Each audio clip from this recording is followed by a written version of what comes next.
Welcome to the Matt Bernier Show. What's going on? Welcome in the Matt Bernier Show here on DRF Live, October the 21st, 2016. It's a Friday. My name is Matt Bernier. You can follow me on Twitter at Bernier_Matt. We are in the home stretch. We have 14 days until Breeders' Cup 2016. If you're watching at home on live.drf.com, thank you for doing so, or for your office, or your wherever you are. If you catch this show podcast version, SoundCloud, YouTube, drf.com, iTunes, you've got all sorts of different ways to find us. Like I said, we're really down to the nitty-gritty. We've got about 2 weeks to go until the Breeders' Cup. You're going to have pre-entries announced next Wednesday. That would be the 26th of October. You can live stream that on breederscup.com. That's going to be at 11:30 Eastern. And the reason I'm even saying this is because I don't want to just continue to beat up the same old stories until we see what the fields look like. And look, we already have an idea. And if you want to get a head start on your handicapping, go on drf.com. You can take a look at our Breeders' Cup Advanced PPs. You can see most of the updated ones anyways. Some horses in those PPs will go, won't go, will go in certain spots, will go in other spots.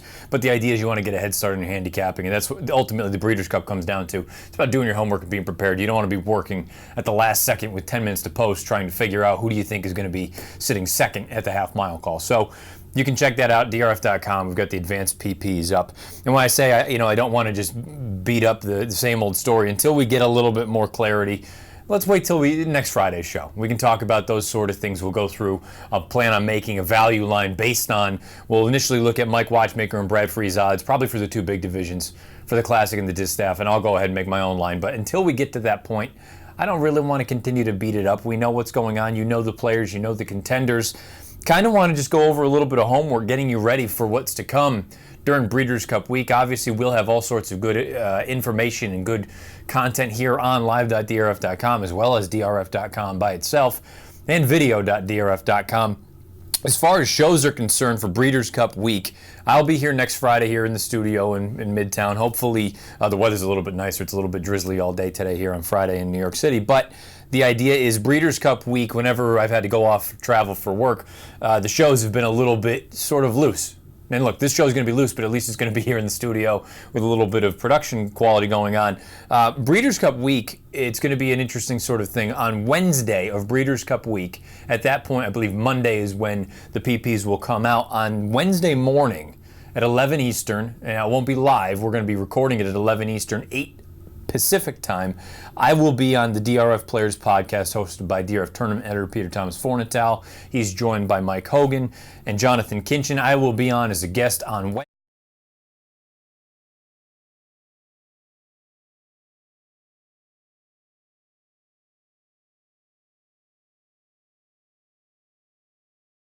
Be recorded and then uploaded later on. It will be available on all of the podcast homes for this show. It'll be the Matt Bernier Show with the DRF Players Podcast as the guests. I'll have all three of those boys, PTF, Hogan, Kinchin. They'll all be on. And over those two shows, so you're gonna want to listen to both because we're going to chop it up in some fashion. Fornatal and I are flying out Tuesday evening out to California. We'll figure out how we're going to chop it up, whether we go 7 and 7, or I don't know, is there 13 races now for the Breeders' Cup? So 6 and 7, Friday, Saturday, a mishmash of both. At the end of the day, you're going to want to have both shows queued up, ready to go. Listen to them Wednesday, listen to them Thursday, because you get ready for the big day on Friday. It's the first day of the Breeders' Cup. Obviously, the Distaff is the main event. So a lot of good things still to come. When we come back from commercial, and we're going to break in about a minute or so, we'll go over some DRF Plus headlines. We haven't done that in a while, but kind of the bigger story here is if you don't have a subscription to DRF Plus and you don't get this feed, if you're watching on live.drf.com, just below the video player, that's where you get the scroll with all the latest news and nuggets and all the great info from our writers and handicappers and reporters. You're going to want to do that, particularly this time of year. Leading into the Breeders' Cup, you're going to have all sorts of good nuggets, good and bad, whether maybe someone didn't make a good, favorable impression on the racetrack, maybe someone's not coming over from Europe, maybe someone looked like $1 million that you weren't really considering or thinking of. Now's the time, if you don't have a DRF Plus plan, now's the time to do so. Get ready leading up to the Breeders' Cup. If you haven't paid attention to any of the Clocker reports that are out there from Mike Welsh and Mike Vesci, you certainly want to do so, particularly for this upcoming weekend, or I should say 2 weeks from now. We got Santa Anita. So all sorts of good things going on here. This show today going to be a little bit loose. Not going to be super tight, just simply because, again, You can only talk about so many things until it's actually there in front of you. We can talk about the possibilities. Obviously, everyone knows Chrome and Arrowgate and Flincher and Ecto and anybody else that may be coming from overseas and Tepin and all these other horses. They're all fantastic. We get that. I want to have a little bit more context as far as what the field actually looks like. So next Friday we'll have a much better idea of who's going to be running where and what situation and what spot and how the races come up. So all these things leading up to Breeders' Cup Friday and Saturday, 2 weeks from today is the opening day of the Breeders' Cup. Again, you're going to want to stay tuned. DRF.com, live.drf.com, and video.drf.com all throughout the next 2 weeks to get you ready for the Breeders' Cup. I believe it's the 33rd edition of the Breeders' Cup. We're going to take a break. When we come back, we'll dive into some DRF Plus headlines, give you a little bit of a taste of what you can get on DRF Plus as far as the news and nuggets right below the video player here on live.drf.com is concerned. Stay with us, the Matt Bernier Show. When it comes to betting the Breeders' Cup, DRF Bets is lengths ahead of the competition. Starting now, you'll get a $50 free bet just for joining with no deposit or wager required, plus a $125 bonus and $75 in additional free bets. That's $250 in cash bonuses. By far the easiest $250 you'll ever earn. Visit drf.com/BCFreeBet and use code BREEDCUP to break out of the gate with $250 in cash.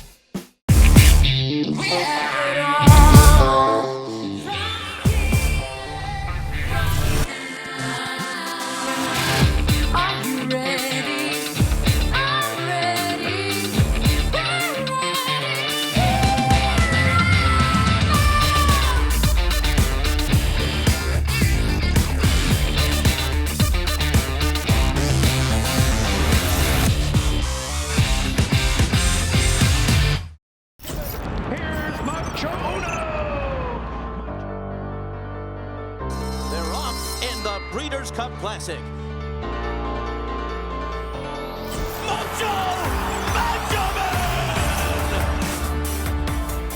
Private Zone has run a 45 flat half mile and has opened up 2.5 lengths. Private Zone's got the lead close to home and he's all by himself. Private Zone wins the Forgo. Say goodbye to your inner caveman. If you're making caveman bets on pick sixes, you could be leaving money on the table. DRF Bets Ticket Maker helps you build more profitable exotic bets and place them with one click. Raise your game with DRF Bets Ticket Maker. Be a samurai with your ROI. DRF Bets Ticket Maker helps you cut out unprofitable exotic bets before they happen and be the master of profits. Raise your game with DRF Bets Ticket Maker, the exotic wagering app. 12:07 on the East, 9:07 on the West, the Matt Bernier Show here on DRF Live. If you watch podcast or listen to the podcast, YouTube, SoundCloud, DRF.com, iTunes, all sorts of different ways for you to do so. As I kind of teased at the top of the show, I just want to give you a little bit of a taste. We haven't done this in a while, but I want to give you a taste as far as what you can encounter and expect with the DRF Plus subscription, particularly in the news scroll just below here on the video player if you're watching live on live.drf.com. Let's dive into some DRF Plus headlines. 3 from Steve Anderson, 2 from Dave Grenning. I'm not going to give you everything, the entire kit and caboodle, but it's basically just to let you know what you could be looking for over the next 2 weeks leading up to the Breeders' Cup. Let's start off with the 3 from Steve Anderson. They're all workout related. They're all distaff related. And this is kind of in reverse chronological order. So most recently, earlier today, I believe, Stellar Wind worked 5/8 of a mile in 1 minute, 1 second, 2/5. She galloped out 3/4 in 1:13.1. Obviously, this is in prep for the showdown and the distaff between herself and Songbird and Beholder and Carolina and Forever Unbridled. Speaking of 2 of the other main competitors in here, Beholder, 5/8. 59.1, according to Gary Stevens, who was up for the workout, quoted in Anderson's live post. She's happy and in a good place. We were rolling. Steve Anderson also commented on Songbird. She worked 3/4 of a mile, 1:12.4. According to Jerry Hollendorfer, quote, she looked very nice this morning. She'll have 2 more works leading up to the Breeders' Cup. So all in all, it sounds like the 3 main competitors, the 3 main contenders in that spot are going to show up in good form. Knock on wood. I'm sure they've got a couple more workouts ahead of them leading up to the Breeders' Cup distaff. That's going to be the main event on Friday of Breeders' Cup weekend. And look, I mentioned the other 2 fillies that are sort of the main contenders, Carolina, Forever Unbridled. This is a scenario whether you're playing in a contest, whether you're playing multi-race wages, whether you're playing an individual race, you're going to get value on 2 talented fillies, top-level fillies. And mares, I should say at this point, Carolina and Forever Unbridled. They could each work out sort of advantageous positions as well during the running, simply because Songbird, we know she's going to go to the front.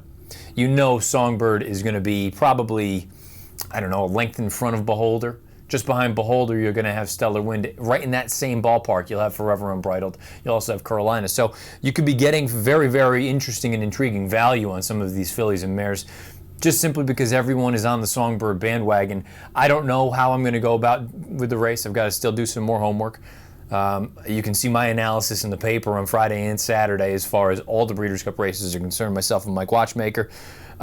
It's going to be interesting to see, but at the end of the day, what I'm trying to tell you is you're going to get value if you want to take a shot on one of these other horses, because they're going to be odds, overlaid odds that they should not be, that they are sort of the price is higher than what their realistic chances of winning the races. And conversely, Songbird, as much as I love her, whatever price she goes off at is very likely to be an underlay, considering she's yet to run fast enough to beat any of those 4 horses. So very, very interesting stuff coming from Steve Anderson. Again, part of the things you can get with a DRF Plus subscription. Let's talk about the 2 headlines from Dave Grenning. Again, reverse chronological order. The most recent one, Shaman Ghost works for the Breeders' Cup Classic. Flavian Pratt is to ride FNX in the Breeders' Cup Classic. Javier will ride Shaman Ghost in the Classic.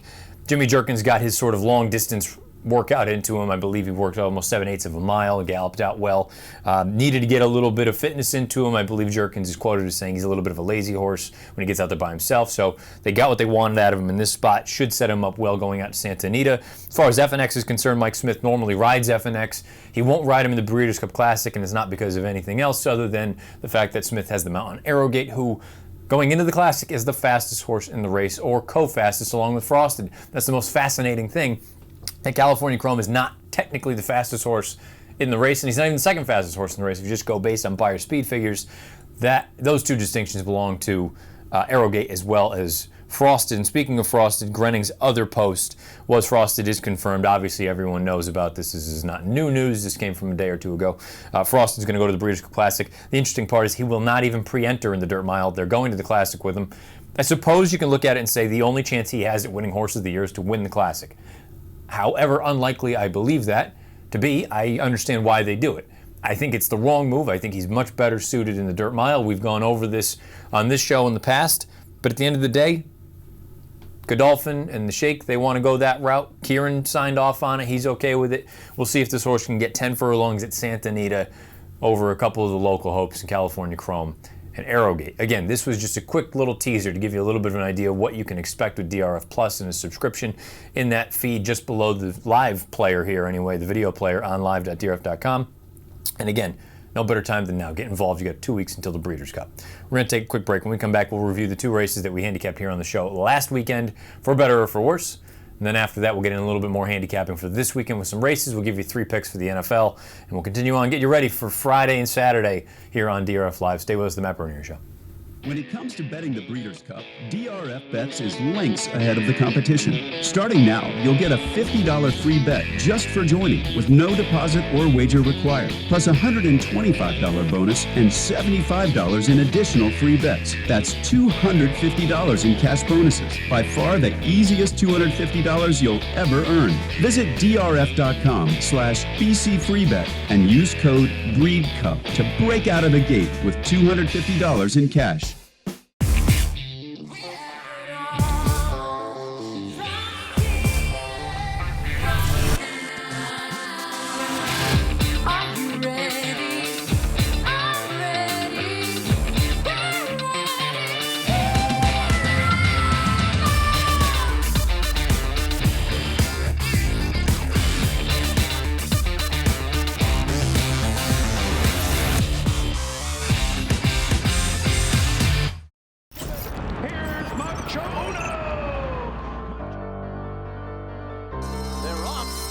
Breeders' Cup Classic.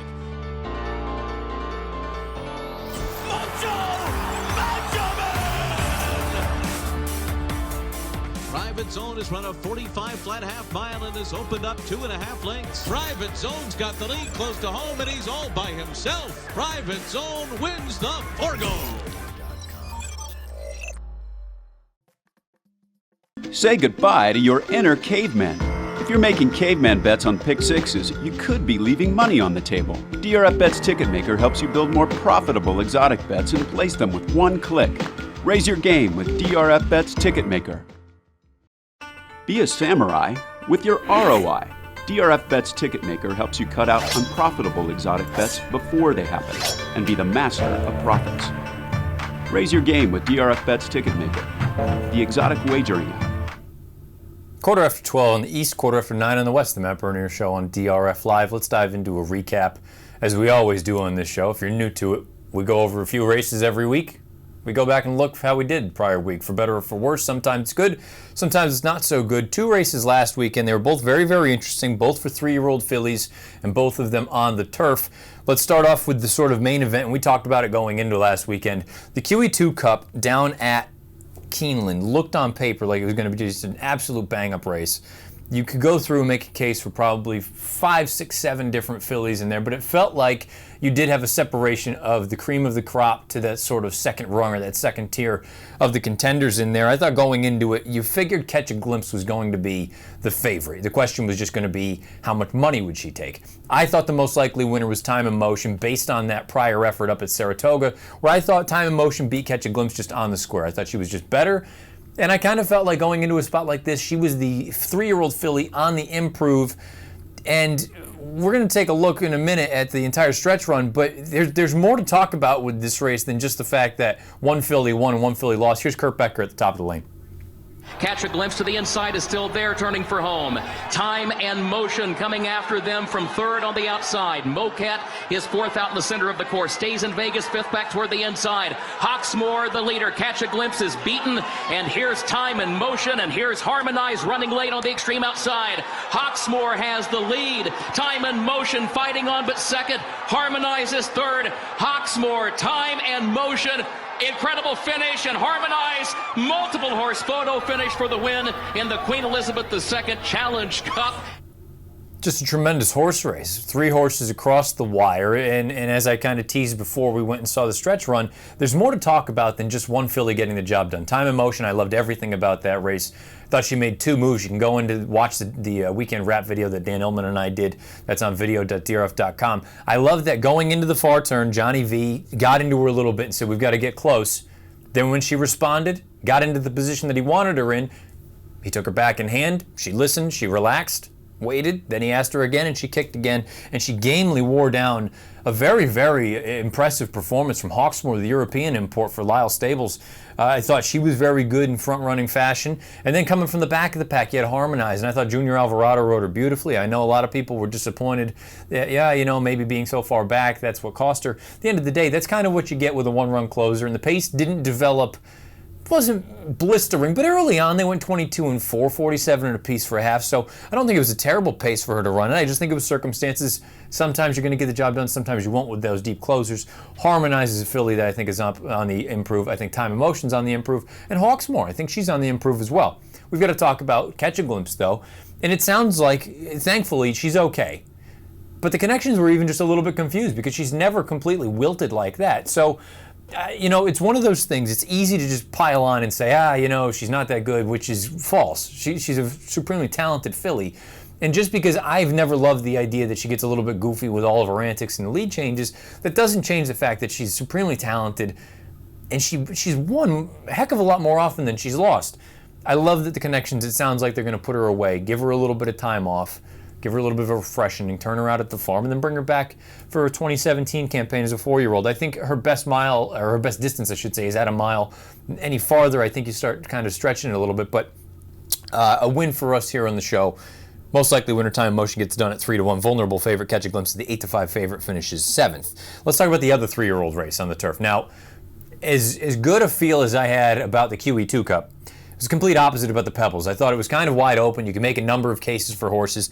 I thought one of Chad Brown's runners was a vulnerable favorite, an Ancient Secret. And I thought a live long shot in this race would have been Ultra Brad, a horse stretching out, trying to get an extra quarter of a mile.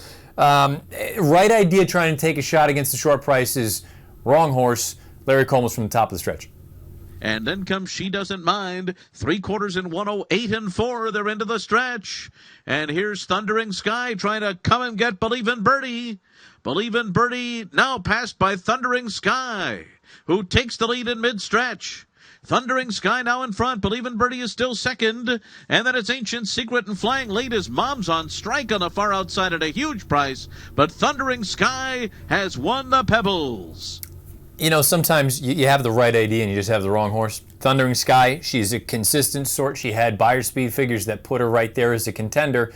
She was just 1 for 10 lifetime, and she had second and third place finishes on 6 other occasions. I didn't think she had that will to win.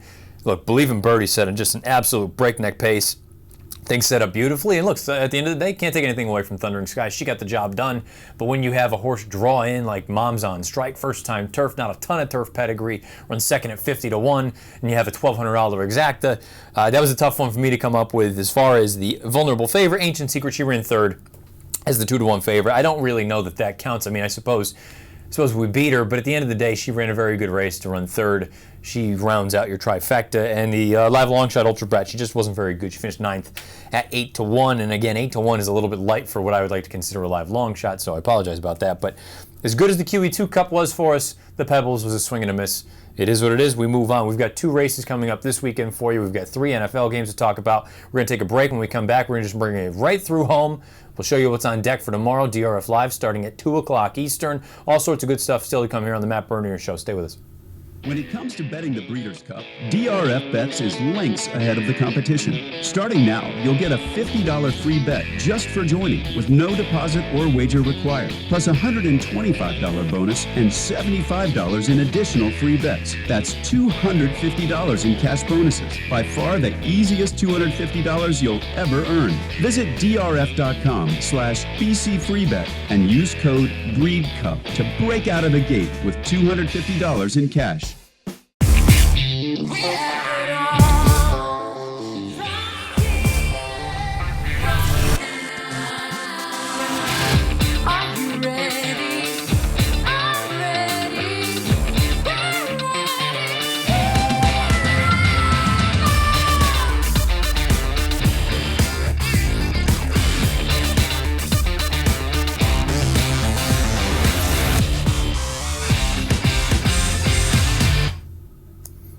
$12:22 on the East, 9:22 on the West Coast, the Matt Bernier Show here on DRF Live. Let's dive into some handicapping previews. We've got 2 races that we're going to go over here. One of them is a big full field. The other one a little bit smaller, but a very contentious race. Let's start with the 3-year-old fillies down at Keeneland. They're going 7 furlongs. It's the Raven Run. For 3-year-old fillies, obviously 7 furlongs is the distance. Let's take a look at that field if we could. Got a field of 12 signed on in here. Again, if you're new to this show, whether you're watching on live.drf.com or if you're watching it on drf.com, or on YouTube, or however you're doing it. These are not the odds that are morning line or anything else. These are my odds, what I think is fair value on each one of these fillies. I think it's a quite contentious race. You can go a number of different ways. I look at it and say, you know what? I don't know if she's actually going to be the favorite, but Lightstream, who's on the far outside, she should get a pretty good setup. And while I made her 5 to 1, which technically is the horse I think has the most likely chance of winning, 5 to 1 is not something that, you know, I'm writing home about to say I think she's some sort of a slam dunk. That's about a 16% chance. I don't look at that as a very likely thing. I think that's one of those things where you've got to weigh the right term. I don't view her as a likely winner, or I shouldn't say that. I think that she is the most likely of all the horses to win, but I don't view her as a true likely winner. I think she's still a bit of a number in there. So I chose to go vulnerable favorite. I think Lightstream is a vulnerable favorite. I believe she's 3 to 1 on the morning line. I made her 5 to 1. As far as a live long shot, I should say, and my pick in the race is the horse drawn just to her inside. That's the 11, Takris. I thought Takris at Saratoga was up against it as far as the track was concerned. I had someone tweet at me earlier today, and I appreciate that they are giving me the okay, saying, you know what, when we talked about this race in the Formulator Race Today preview, I said I didn't come right out and say Saratoga was a speed-friendly track that day. This individual on Twitter said, it's okay. If it weren't the gem of New York, you would say that it was speed-friendly or speed-favoring. That's a very fair way of putting it. I thought that track was certainly slanted toward the front end, and Takris didn't have the greatest of opportunities to get the job done. She had a blistering pace to run at, but again, if it just kind of carried, she was up against it. She ran a very good closing third. I think Takris has a big chance in here. I made her 8 to 1. A little bit concerned about Kieran's numbers in Kentucky with graded stakes over the past 5 years. I believe off the top of my head, over 36. With only about 6 or 7 of them hitting the board. So it's a little bit of a concern, but I'm going to get a number on her. I made her 8 to 1. It's about a 12% chance or 11% chance. I know she's going to be higher than that, I would imagine anyway. I like Takris as a live long shot in my pick in the Raven Run. Let's go out to Santa Anita, the California flag. They're going down the hill. 7 horses. Let's take a look at the field. It's an interesting race. Richard's Boy in many ways is the horse to beat. Boozer in many ways is the horse to beat. I don't want either one of them. I think they're both likely candidates. I picked them second and third. I have Richard's Boy 2. I have Boozer 3. The reason I have those horses, and we have no graphic for this, and I specifically told our guys in the back that we have no graphic for this because I can't call anyone the most likely winner because I feel like Richard's Boy and Boozer, you're splitting hairs between 3-1 and 7-2. I don't want to call the horse that I like a live long shot because I don't think the price is going to be that big. But at the end of the day, I think Acceptance has a very, very good chance to wire this field. I made this horse 9-2. I love the comeback effort that was off of a long, long layoff for Kenny Black. This is a horse that was up on the engine. It was the actual opener, the first race at Santa Anita during this fall meeting, and the first race going down the hill over the new turf course. And he was right up on a pace that they went sub 43. You may not see sub 43 in the Breeders' Cup. They went 42 and change. This horse was right there and got a little bit tired at the end. I look at this race and say, I think this horse goes right to the front. If we could take a look at the graphic one more time for the odds, I think it's kind of a merry-go-round, and I hate to use that term. I think Acceptance goes to the front. I think Richard's Boy sits just off, and I think he may have some distance limitations, and I think Boozer sits just off of Richard's Boy.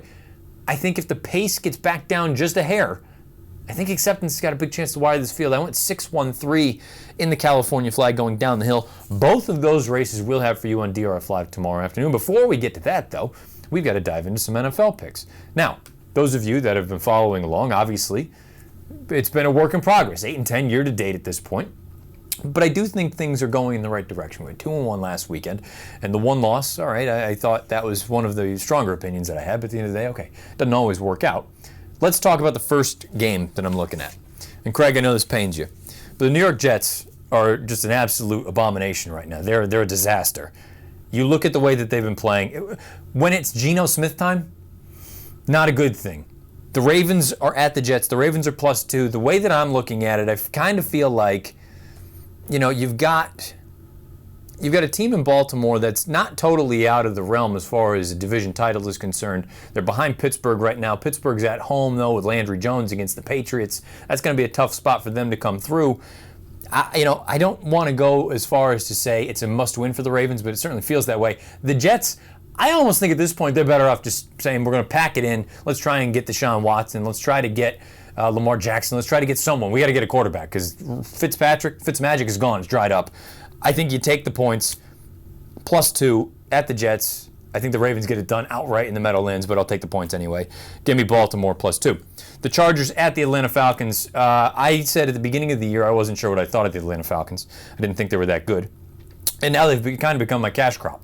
We just continue to go back and back to them. They're at home, -6.5. I know some people think this is kind of a trap line, that the Chargers are better than what their record may indicate. I'm not going to disagree with that, but it is worth noting, even if they have cost themselves some games, they're 0-3 on the road. And I think the way that the Falcons are playing, you get back to down in Atlanta, in the Georgia Dome. You've got a high-powered offense. I know the defense isn't fantastic, but Matt Ryan just continues to click along, and maybe he'll come back down to earth at some point. But Julio Jones, arguably the best wide receiver in the league. I just feel like a touchdown is very fair. And maybe I'll look back on this one Sunday afternoon and say I got duped into it, but I really don't think that's going to be the case. I think the Chargers, I think they're okay, but guess what? -6.5. I think the Falcons can cover that. I think they win by a touchdown. Give me the Falcons. Now, this third one, boys, I don't know. I screwed up with an email I sent last night. Oh, and we got it. Perfect. Fantastic. Well done. Chronologically, this is actually the first game on the slate as far as Sunday afternoon is concerned. The Minnesota Vikings are unbeaten. They are the only unbeaten team left in the NFL. 5-0. They're going into Philadelphia. This is one of those that every part of you or every fiber of my being, I look at that and say, something's not right here. Why are the Eagles +3? Particularly when the Eagles last week were pretty much handled by the Redskins. I know the game got close toward the end, but the Redskins put it on them for the most part of that game.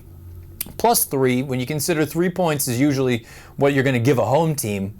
6, I suppose, sounds about right, but I kind of was even thinking closer to 9 or 10 as far as favored to the Vikings. When the line like this comes up, give me the home dog. It's Sam Bradford going back to Philadelphia. Another team that I thought was a dumpster fire at the beginning of the Philadelphia Eagles, Carson Wentz, he's proved me wrong. He looks to be okay. I don't know if he's going to be a superstar, but guess what? His numbers His numbers are boring that out that he could be pretty good. Give me the Eagles at home, +3. So let's give you a quick rundown. 8-10 on the year. We have a chance to get back over 500, but all I want to do is win series. Give me 2-1 this weekend. I'll be happy. Ravens +2 at the Jets. Chargers at the Falcons. The Falcons -6.5. And give me the home dog. Give me the Philadelphia Eagles +3 home against the unbeaten Minnesota Vikings. I don't know that the Vikings lose this game, but I think the Eagles are going to cover.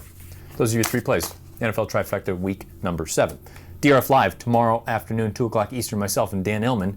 Here's what we have for you. It's sponsored by Laurel Park, and guess what? It's Maryland Millions. As you can see, all sorts of stakes action, I should say.